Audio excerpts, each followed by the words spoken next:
Hey, Okay. hey everyone, welcome to Unique Ways with Thomas Gerard, an audio podcast. Got a notable guest on today, and I'll describe him briefly. He's the co-founder and design director of Mule Design, an interactive design studio whose work has been called delightfully hostile by the New Yorker. He's written four books: Design is a Job, You're My Favorite Client, Ruined by Design, and The Collected Angers. He's not as smart as his wife, as courageous as his daughter, or as charming as his dog, and he's pretty much given up on tech and is considering a future as a lighthouse keeper or record store owner, or maybe opening a record store in a lighthouse. Please join me in welcoming Mike Monteiro. Welcome. Hello, Thomas. How are you? Very good. Are you ready for 20 questions? Um, sure. Great. Wait, was I supposed to study for this? No, not necessarily. Okay. Question one, tell me a little bit more about yourself. What do you do? What do I do? Well, apart from all the stuff that you already mentioned, which was great, and thank you. What do I do? What do I do a large variety of things. I write, including a weekly newsletter. I design stuff, but not so much of that anymore. I teach workshops and I paint. Mostly I paint these days. Nice, I love it. Uh, Yeah. cool. Just a note for the audience, if you guys are interested in other related big episodes, check out the episode with Dawn Norman. Question two, what's a key Oh piece? my God, you're already kicking them out of here? Like, oh, I can already tell this is boring. Go listen to Old Man Don. No, no, I always promote the good episodes. I'm playing with you, Thomas. It's okay. Okay. All right. Question two, what's a key piece of knowledge that makes you different? A, a key piece of I know what's a key piece of knowledge that makes me different than what? Different from others, maybe. Well, I know my social security number. Um, Okay. a key piece of knowledge that makes me different. I'm yeah, that's a great question, an infuriating question. You can be both, which is fantastic. Um, I anything I say here is going to sound like one of those tell one of those tell me something like an interview question. Like tell me something bad about yourself. Tell me something you don't like about yourself. What's a key piece of knowledge that makes you different? Um, Man, I think everyone's full of shit. I don't know if that makes me different though. I think, Yeah, that works. I mean, yeah, I cool. mean, here's the thing. I'm old. All right. I'm 57 years old. Okay. And growing up, I was terrified that everyone was smarter than me. Hmm. And so you spend like the first half of your life like hoping that nobody finds out how dumb you are. Hmm. Um, and then if you do it right, you kind of spend the back half of it just kind of excited in how dumb you are, because you realize that everybody else is just as dumb as you are, Hmm. and that if that it's kind of silly, right? Hmm. Like, every once in a while, like I'll read some book where somebody's trying to convince me that they're really smart.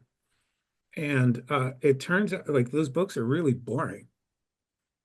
Um, but then you read a book by somebody who's like trying to convince you that you're really smart, and those are much better books, I think. Hmm. So I've never really, at least on the back half of my life, I don't really give a shit if anybody thinks I'm smart or dumb. I don't care. Hmm. I'm just having a fun time, It's a good answer. you know? Yeah. Okay. Question three, why this of all things? Why do you do what you do? Why do I do what I do? Because I enjoy it. I do what I do because I enjoy it. I enjoy doing it. I enjoy doing all the things I do. I enjoy writing. Mostly, oh, that's kind of a lie. I enjoy having written, because the actual act of writing is like it's like a fight. It's like a you're having a fight with your mind. Mm, Um, but having actually figured out how to like get all of your thoughts in a way that makes sense, that you think communicate what you're trying to say to other people, that feels great. I love doing that. mm, And that's what depresses me so much about all the current like AI bullshit that we're seeing everywhere mm, is it's taking that away from people mm, um, in this horribly stupid way. Like if I go to open like a Google Doc to start writing something, it immediately asks me like, "Hey, do you want me to write this for you?" mhm, If I open an email, it's like, "Hey, do you want me to write this for you?" If I go to read an email, "Hey, do you want me to sum it up for you?" And it's like so much of the tools that we use are now working so hard to convince us that we can't do shit on our own. And it's really robbing us of that moment where we figure it out. mm, And that's such a good moment, because you'll write, and it's like, oh God, this sucks, this sucks, this sucks. And then all of a sudden something clicks, and you're like, oh, wait, I figured it out. And you write like a really good paragraph. And that's one of the like, greatest feelings in the world is to have gone through that struggle and come out with something that you feel really good about. And I mm, don't think you should take that away from anybody. I don't think anybody should be afraid of that moment. mm. Nice. Good answer again. Okay, Am I winning? you're doing well. Question Okay, I want to I four. want to win. Who, by the way, who's the current leaderboard on this podcast? I believe it's Eric Speakerman. Oh, okay. So I got some really good stories about Speakerman, and one of them includes a goat. Okay. Question four. Some people struggle with this question, and the question is, what does your future look like? Bleak. No, I mean, look, that's the easiest question in the world to answer. The future looks like death. Um, the one thing that we can all be, and I don't mean that to sound depressing. To me, that is not a depressing answer Okay. because like the most certain thing about our life is how it ends, or that it ends. Maybe not the method, but we know that there's an end point to it. Hmm. And to me, that means that like all of this time that you have before you get to that end point, you should do something with it. You should have fun with it. You should enjoy it. You should talk to people. You should go learn as many things as possible. Hmm. And um, you know, there's tell me the question again. What does your future look like? Okay, I wanted to make sure I wasn't getting off topic here. Um, but yeah, so knowing that that's how it's all going to end, it's kind of liberating, right? Mhm. Like I want to I want to get to that point, that end point, and hopefully have like a minute or two to go over all of the stuff that I've done, enjoyed, and go, yeah, that was pretty good. That was pretty good. That Nice. was worth it. And we were you see all of this crap now about like these idiot Silicon Valley biohacking oligarchs who are, trying to delay their death and live forever. and just have these incredibly sad, unsatisfying lives where they're counting how many almonds they eat per day.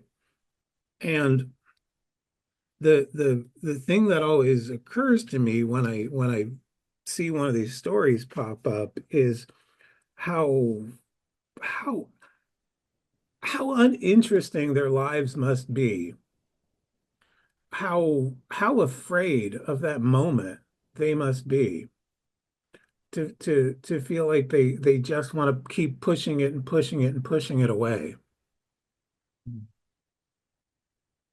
Yeah, word.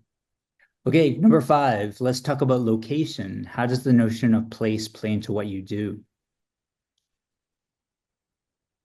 I think location does a really good job of shaping who you are. For the, I grew up in Philadelphia, Mm, and I mean, growing up in Philadelphia does something to you. mm, Um, and I don't think that's a bad thing necessarily.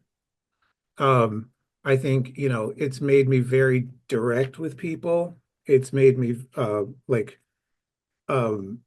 I'm really good at giving directions, mm, which, might be a lost art because, Google Maps and all that crap. Um, but and then, moved out here to California, and I love being in California. I love being in San Francisco. And there's something very, very different about this place than the place where I grew up. And weirdly, I've lived here longer now than I did back east. Um,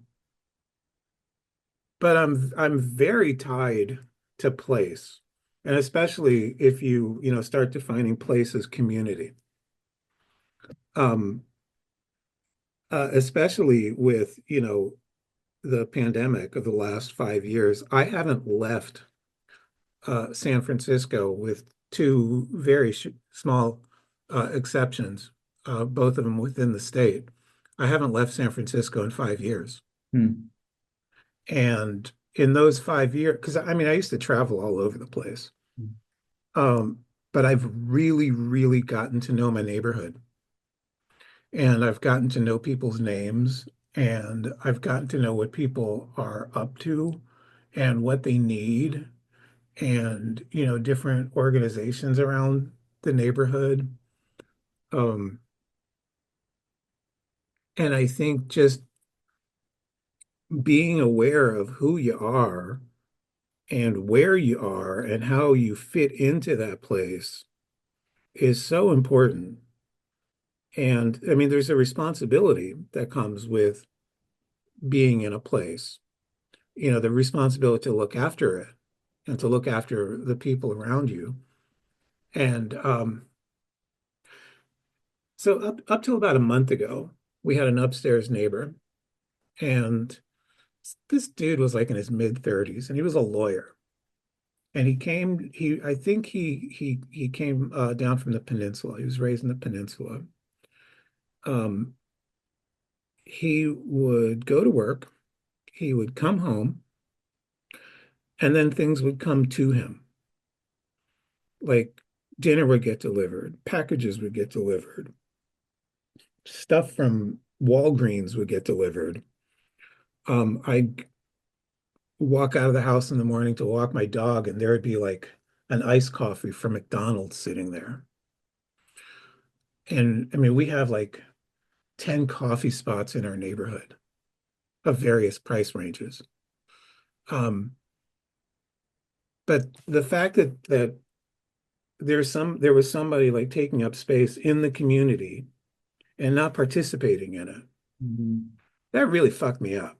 mhm, Like he was like, you're losing out on so much when you're not participating. mhm. So yeah, those are my thoughts on place. Nice. And the more the more places that you see in your life, the better. I have been very lucky that previous to this, and I'm starting up again, by the way. mm, But previous to this, I did a lot of traveling all over the world, to speak at conferences and shit like that. mm, Um, and just getting to know a little bit of those other places and how other people live. By the way, whenever I traveled, I always make it a point to go to a supermarket and a laundromat mm, because that's when you see the real shit. mm, But just meeting people in other places and having food with them and hanging out with them and talking to them like, hey, what troubles you? Hey, what do you enjoy doing here? And it just gives you a sense of how interconnected we all are. And mm, I think, if you take a look at what's going on in America today, what you've got a bunch of people who are afraid of others. mm, And that's mostly because they're afraid to walk out their front door because everything out there is scary. mm. So I would encourage everybody not just to walk out their front door, but to go check out your neighborhood and then, go visit another neighborhood and see what they're like and be nice. Be nice while you're there. Nice. Okay. Question 6. You're starting from the beginning. What advice do you give your former younger self? Don't smoke. Hmm. What's a good, it's good. What's a day in your life like? What? A day in your life. Oh, did we move on to another question? What was such a good answer? I mean, it's an honest answer, and I mean, I'm not sure how many people are still doing that, but when I was growing up, it was a thing, Hmm, and we all, I mean, and this was art school. A lot of us felt, prey to that, and then a lot of people fought really, really hard to get away from that. So it immediately popped into my head. Um, the other bit of advice, if let's do two. Let's do two. Um, it's more important to listen than it is to talk. hmm. Yes. And that's really, really hard when you're like in your 20s and you want to prove to everybody how in the know you are, how cool you are, how smart you are. Um, it's really hard to just keep your mouth shut. And I'm not saying you have to keep your mouth shut all the time. I'm just, maybe aim for 60% listening, 40% talking, 70 if you can do it.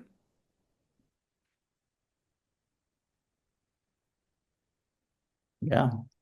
Okay. Okay. And 7. What's a day in your life like? A day in my life is fairly, fairly regimented because I am a big fan of structure within reason. Um, I wake up somewhere between 7 and 8. I make coffee, unless my wife's made coffee first. Um, and then I wash the dishes. I always start the day by washing the dishes. Um, it's like your first victory of the day is like you get to beat the kitchen sink level boss. So by the time you've left the house, you already have like one thing crossed off your to-do list. Um, I never leave the house unless I've had at least half a pot of coffee. And I am not going to feel bad about how much coffee I drink. Then if it's a weekday, I'll bike to the office, mess around here for a little bit, eat lunch, and then head to the painting studio for the afternoon. mm, I'm usually there between 2 and 6, and then I bike home. mm.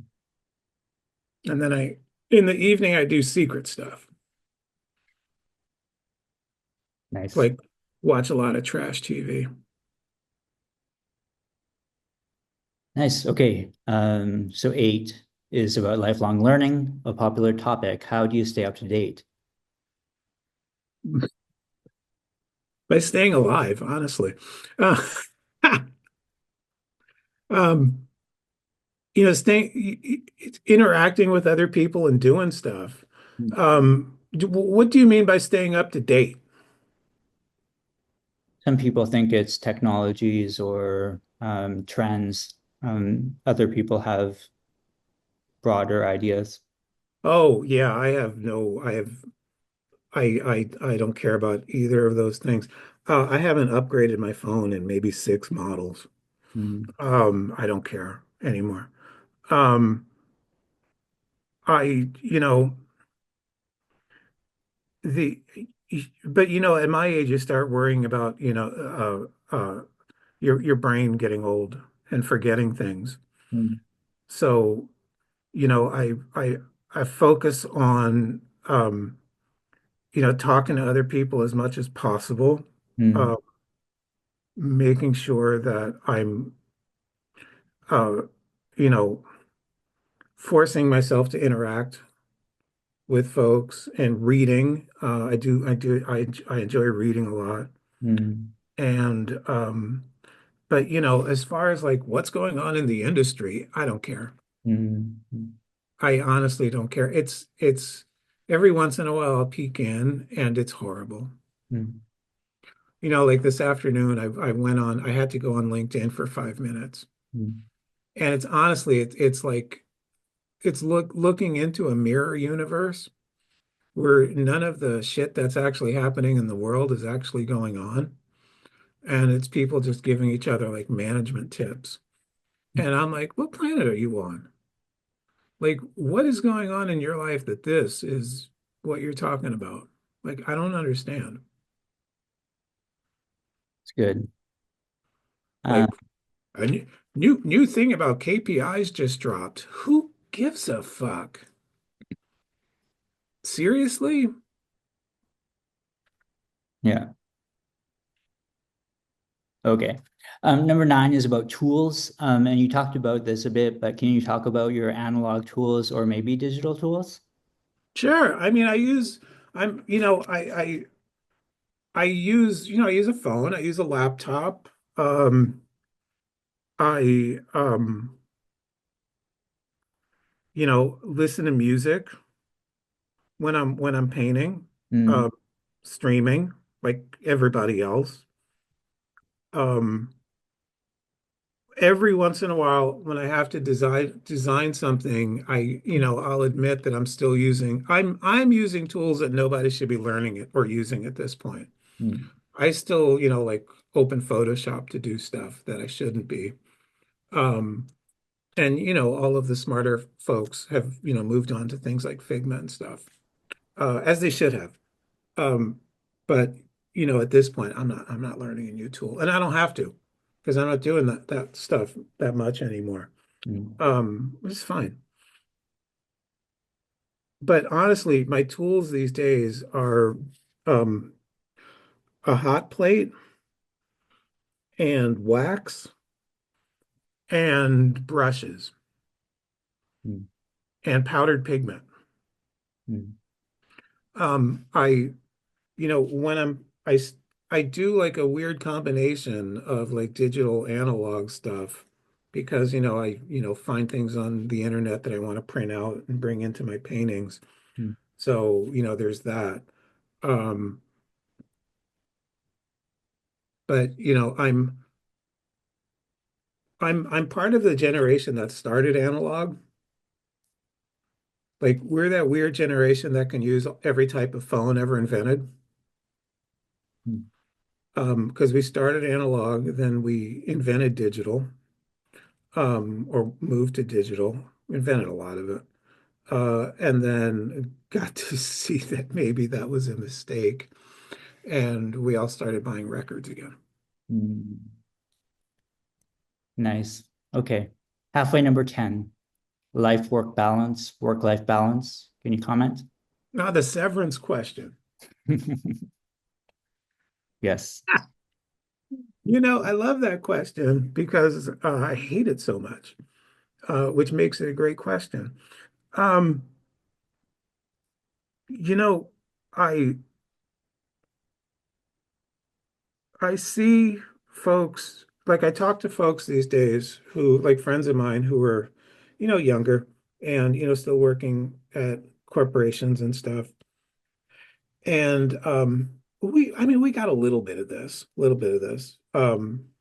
I remember like when clients would call me on Saturday and or email me on Saturday because I stopped giving my phone number out way early.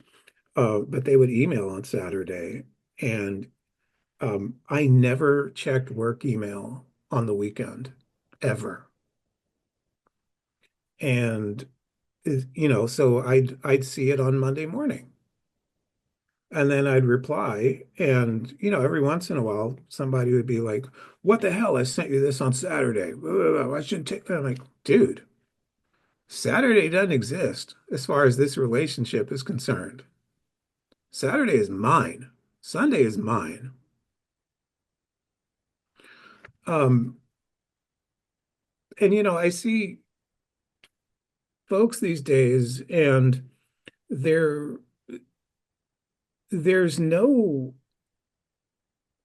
there's no cutoff for people. Like when are they at work? When are they at home? And you know, my boss is calling me. I got to take it while I'm having dinner with somebody, and I'm like, why do you have to take a call from your boss? It's 8 o'clock. Um, but they do because if they don't take it, there's hell to pay. And I think that's honestly something that we really, really fucked up. I, when I got my first job, which honestly wasn't even a design job, like um, but this was before um, everybody had laptops and phones and and cell phones even. And so if your boss had to call you, he had to call you on a phone that was attached to your house. And if you weren't at your house, they couldn't reach you. And, even if you were home and it rang, you'd be like, I'm not taking that. That's going to be my boss. I'm just going to tell him I wasn't at home. Um, and honestly, I think that's how it should be. Mm, Like you sold a certain amount of time to these people in exchange for a paycheck. You said, "Hey, I'm going to work for you 40 hours a week and you're going to pay me this amount." Cool. And these 40 hours a week happen during this time. Um, and all other time that's outside of those 40 during that week are mine. And maybe there's like exceptions for emergencies, but honestly, I haven't seen that many emergencies. Um, you know, you need something by Monday is not an emergency. But I think, we gave that up way too quick mhm, when, when all of a sudden your boss was able to contact you whenever they wanted, and they could contact you on a device that was definitely going to be attached to your body. I think we just started picking up. And I think that was a huge mistake. And one, we started picking up because we could and because it was kind of exciting. And when you're dealing with, capitalists and capitalism and all that crap, and you give an inch, there's you're giving a mile. So I was talking to somebody yesterday who yesterday was Sunday, and I said, "What are you gonna do with your Sunday?" Oh, on Sundays I go through my email, so I don't have as much to do on Monday. I'm like, that's work. Like, do you get paid more for doing that on a Sunday? No, I'm salaried. Well, okay, so make that work for you by not working on Sundays. Um, but they really thought they were doing themselves a favor by doing work, during a day when they should be, you know, chilling out, quite honestly. So No, yeah, the work balance thing is all messed up. yeah. And I think, um, the pandemic certainly made it worse because all of a sudden people were working from home. And, I knew folks who were working in big companies that, work across time zones. So, I mean, I had friends who would like start taking Zoom calls at 5 a.m. and not get off Zoom till like 9, Hmm. which was just awful. Hmm. Yeah. Okay. 11. If you weren't doing what you do now, what might you be doing? Uh, if I wasn't doing what would I be doing? Um, I don't know. I like what I'm doing now. Mhm. Um, I don't like I don't like thinking about stuff like that because if I'm thinking about what my life could be, then that's pretty much a sign that I'm unhappy with how it went, and I'm not. Um, if you're unhappy with how something went and wishing to change it, and you're still alive, you can change it. I mean, I know that sounds glib, and it's not always that easy, but there are definitely things that you can change. Um, that said, I would probably be working at a record store. Nice. And that connects to 12, which is what would you not like to do with your career? Um, work for a giant corporation where I was beholden to somebody else's schedules and somebody else's idea of right and wrong, and um, somebody else's morality. And I'm happy to say that I have avoided that. Good stuff. 13, a favorite word, quote, or sentence. Earn your death. It's a James Baldwin quote. Nice. It, it's from The Fire Next Time. And I mean, it's about what we were talking about earlier. It's about how you should live your life in a way that you've earned your death. Pretty good. 14, a least favorite word, quote, or sentence. Moist. And this third, No, no, no. Let me give you a real answer.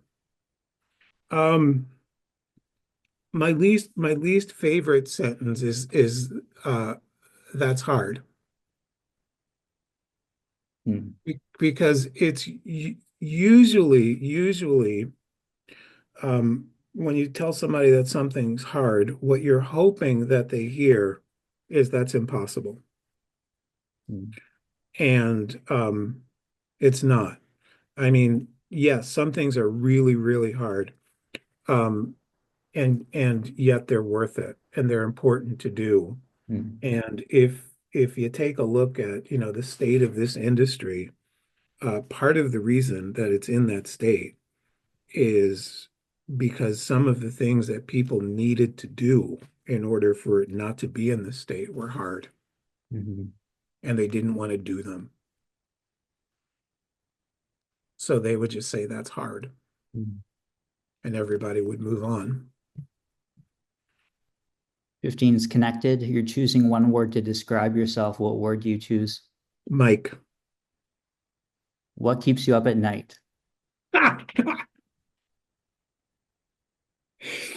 Um, honestly, my downstairs neighbor who keeps the weirdest schedule is who wakes up at like 2 in the afternoon and then watches really, really loud movies without headphones on until like 5 in the morning, and his living room is right over my bedroom. That's what keeps me up at night. What's a dream you're chasing? I had a dream a couple days ago where I was supposed to assassinate one of my neighbors, and I couldn't do it. And afterwards, I went out to the dog park, and he was there, and I told him all about this dream, and he gave me like this really, really weird look, like he didn't want to be talking to me anymore. But and I kept stressing, but I couldn't do it. I couldn't. I think that's the important part. And he's like, no, the important part is that you had a dream about assassinating me. I'm like, I really think it's the second part that I couldn't do it. What do you Um, does that answer your question? does? Uh, Okay. it does, and connects to 18. What inspires you?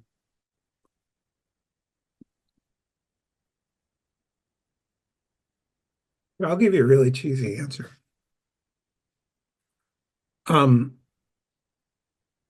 what inspires me is the amount of bullshit that I've seen other people have to go through to get anything done, and how hard life has been for some folks because of who they are, um, and watching and seeing that they've been able to do amazing things, despite everything in our society trying to stop them from doing them.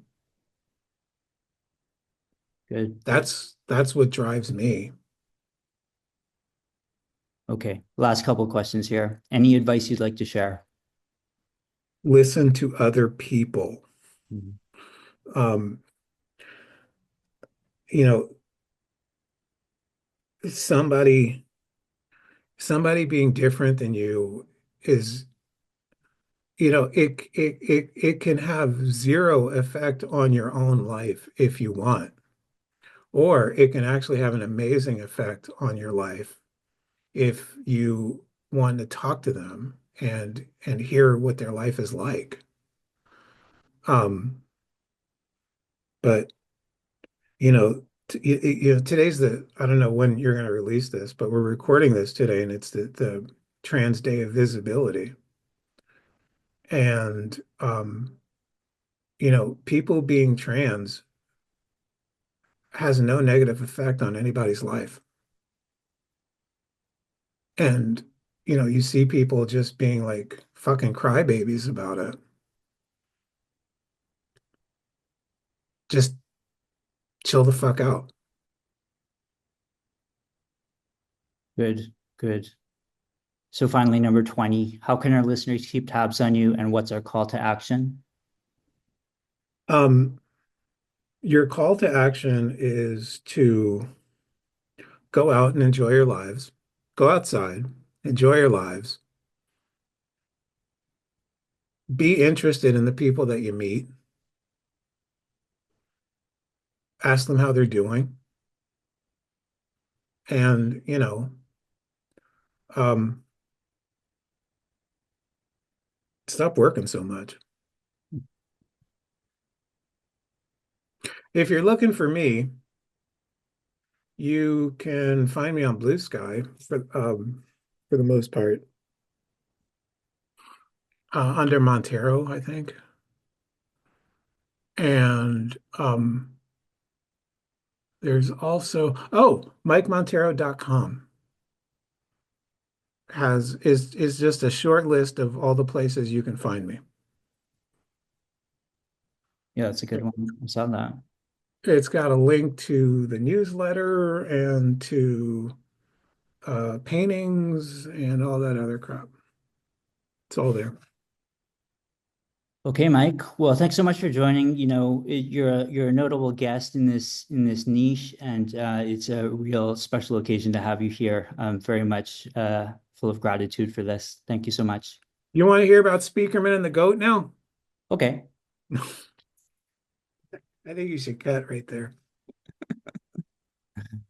Okay. All Take right, man. Thanks, Thomas. Thanks.